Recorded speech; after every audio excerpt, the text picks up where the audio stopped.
چهره وظیفه‌دارای و مسئولان رسمی را من این گونه می‌بینم. یعنی یک چهره هست در مجموع، چهره جدی، یک سیمای هست با ابروانی در هم کشیده، با جدیت و صدای آمیخته با قهر و همیشه در لباس رسمی.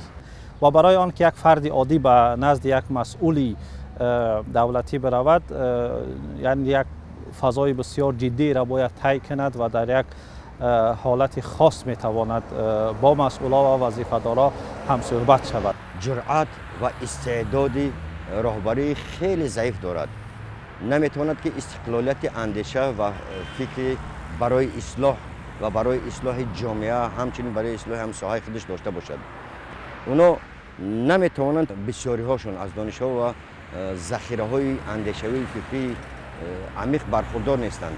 اینا از کجا برمیآیند؟ از این برمیآیند که سرچشمه های اینا این است که دانش‌های ضعیف دارن بسیاری هاشون. در جامعه ما به دو طایفه بسیار بهاگذاری میکنند. یکی به روحانیان، یک دیگری به وزیران.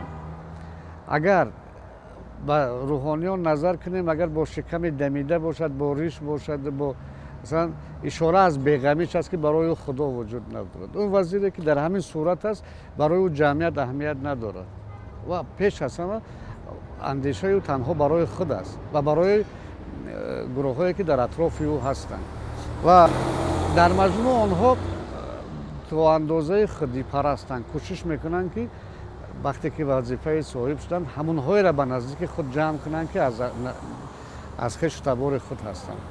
در این صورت از میان مسئولیت میپرد.